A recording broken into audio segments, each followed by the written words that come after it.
Muy buenas amigos, ¿cómo estáis? En este vídeo os voy a enseñar qué es lo que he aprendido yo de mi anterior etapa de definición, que considero que salió bastante bien. Me voy a intentar salir de las cosas obvias, como que tienes que estar en déficit o que tienes que tener cierta actividad física y entrenamiento de fuerza, porque eso ya considero que lo sabemos todos. Así que intentaré ir con cosas un poquito más específicas. Y la primera es que tu entrenamiento de fuerza tiene que ser efectivo. Es decir, no tienes que ir pensando al gimnasio, no, como estoy en definición, quizá no tengo que tener el progreso que tengo que tener en volumen. Mientras tú estás en las primeras etapas de la definición, es decir, cuando tu porcentaje graso todavía no es del todo bajo, vas a poder seguir avanzando igual que en volumen, porque hasta que no tengas un porcentaje graso bajo, tu rendimiento no se debería de ver demasiado afectado, por lo que ves a cada entrenamiento como si estuvieras en volumen. Si tú tienes tus entrenamientos apuntados y ves que en un press de banca, por ejemplo, has hecho 6 repeticiones con 80 kilos una semana, la semana siguiente tienes que o subir de peso y hacer las mismas repeticiones o meter más repeticiones. Es decir, tienes que tener algo de progreso. Evidentemente estas no son las únicas formas de progresar, pero bueno, para que me entendáis, que vayáis con mentalidad de tengo que ser más fuerte, aunque esté en definición, da exactamente igual. Os aseguro que ese cambio de mentalidad hace muchísimo, porque en anteriores definiciones yo recuerdo que iba al gimnasio en plan, no, es que, bueno, como estoy en definición, pues a lo mejor no hace falta que progrese tanto o que sea más fuerte cada semana. Y esta definición no ha sido así, y casualmente he tenido mejores resultados a nivel físico, me he visto más lleno y he tenido mejor tono a nivel físico cuando he acabado la definición. Así que importante, id con mentalidad de volumen aunque estéis en definición. Otra cosa importante sería el cardio. Y con el cardio no me refiero a salir a andar, a hacer entre 10, 15.000 pasos, que está muy bien y de hecho hay que hacerlo. En definición, tener esa actividad física os aseguro que os va a facilitar mucho la vida en cuanto a que no vais a tener que tener muy pocas calorías para poder bajar y tener un porcentaje de graso bajo al final de la definición, sino me refiero al cardio efectivo, es decir, hacer bici, jugar un poco al fútbol, ir a correr. Este tipo de cardio suele marcar bastante la diferencia cuando hacemos una etapa de definición por la exigencia. Evidentemente hay que planificarlo bastante bien porque no queremos que haya interferencias con el entrenamiento de fuerza, que al final es el importante para poder mantener masa muscular y seguir haciéndonos fuerte y todo este tipo de cosas. Pero este cardio efectivo es clave y os lo puedo asegurar más que nada porque en la última etapa de la definición que yo hice me puse a jugar al fútbol. Y bueno, llegué incluso a echar 2 partidos a la semana al fútbol y sí que es cierto que al principio te cuesta, evidentemente, si no estás acostumbrado a este tipo de cardio, pero en cuanto que ya llevas un par de semanas a nivel de recuperación e incluso de rendimiento, te sientes muchísimo mejor. Y casualmente, cuando yo empecé a meter fútbol, es cuando empecé a bajar de verdad y empecé a notar que mi porcentaje graso bajaba de forma considerable. Entonces, no os estoy diciendo que metáis fútbol, podéis meter otro tipo de deporte, baloncesto, pádel, en fin, lo que sea, que al final también el pádel está muy de moda, pero algo más efectivo que no sea meter entre 10 y 15.000 pasos, que los tenéis que hacer todos los días porque son súper importantes meter esos pasos, pero este tipo de cardio también es súper efectivo. También muy importante los macronutrientes y cómo los repartes.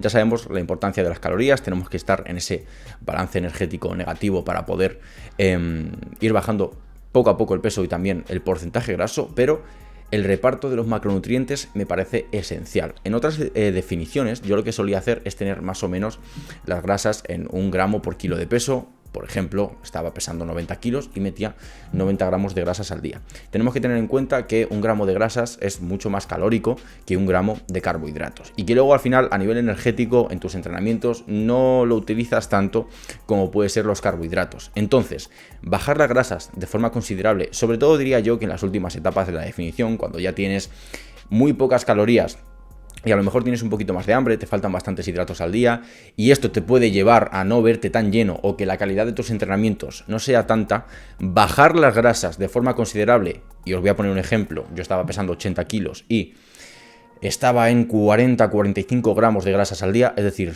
son grasas bastante bajas y lo podía aprovechar en hidratos. ¿Qué pasa? Que la calidad de mis entrenamientos era muy superior, me sentía con mucha más energía al día y ya no solo eso, sino que me veía más lleno, porque al final tienes más hidratos, entonces a nivel muscular te ves un poquito más lleno y eso a nivel mental es muy importante. Verte bien en definición es muy importante porque hay muchas veces que empezamos a definir o que ya llevamos unos meses en definición y decimos, dónde está el volumen que he hecho.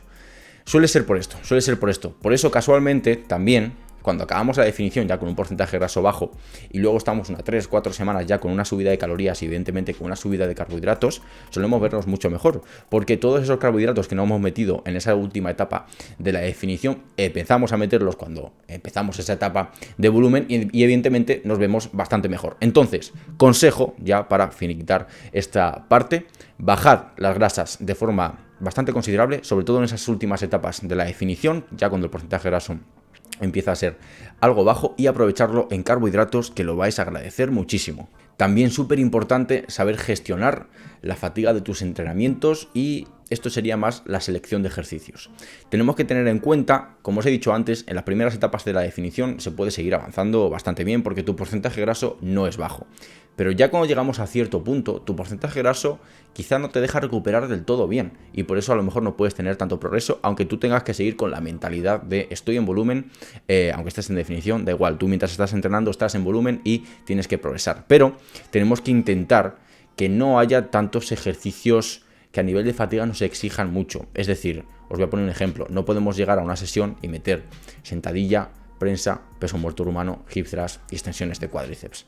No tendría demasiado sentido, porque esos ejercicios a nivel de fatiga, sobre todo los primeros que he dicho, la extensión de cuádriceps no tanto, a nivel de fatiga te van a exigir muchísimo. Entonces tienes que ser mucho más inteligente con la selección de tus ejercicios. Y si a lo mejor tienes que dividir tus sesiones de entrenamiento en alguna sesión más, es decir, imagínate que estabas entrenando 4 días, pero que a lo mejor con esos 4 días te das cuenta de que el volumen de entrenamiento que tienes ahora mismo no te da la capacidad de recuperarte para la siguiente sesión. Pues a lo mejor subiendo a 5 días de entrenamiento y dividiendo un poco más ese volumen de entrenamiento, puedes recuperar muchísimo mejor. Y también tener muy en cuenta el tema de los ejercicios fatigantes.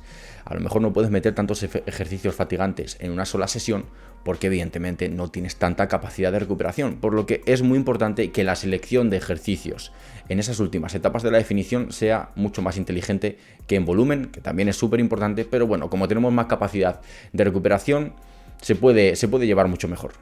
Y por último, y este punto me parece totalmente clave, es tener una buena gestión de tus emociones. Y está mal que yo lo diga porque, como os he dicho, empezamos a jugar al fútbol en esta última etapa, en la última etapa de esta definición que yo hice, y la verdad que más de un día no salía a palos, no sé por qué, porque yo además me enciendo muy rápido y más cuando estoy en definición. Pero luego lo piensas y te das cuenta de que a lo mejor has reaccionado así frente a ciertas situaciones en ese momento porque tienes hambre, tu porcentaje graso es bajo, estás de mal humor, no estás descansando bien, y bueno, puede venir por ahí. Pero luego, si lo piensas bien, dices, vale, me he estado estresando y luego lo tengo en la cabeza por una tontería, realmente. Entonces, tú tienes que saber y tienes que tener en cuenta que en ese momento estás mucho más irascible a absolutamente todo, y es algo que a mí me pasaba, y bueno, por clientes y miembros del equipo, también sé que le pasa a muchas personas. Entonces tienes que tener en cuenta que hay cosas por las cuales tú te vas a cabrear, que a lo mejor en una etapa normal, una etapa de volumen, en la que estás bien, sin hambre y todo este tipo de cosas, no te vas a cabrear. Pero cabrearte por eso lo único que va a hacer es traerte más estrés, y es posible que no te ayude demasiado en esa definición, por lo que un poco de mente fría es complicado decirlo, y de hecho yo en la siguiente definición lo voy a tener que interiorizar, pero es súper importante tener una buena gestión de tus emociones. Bueno, y hasta aquí el vídeo de hoy, espero que os haya gustado y que sobre todo os sirva de ayuda todos estos puntos que he podido aprender en esta última definición. Nos vemos en el siguiente.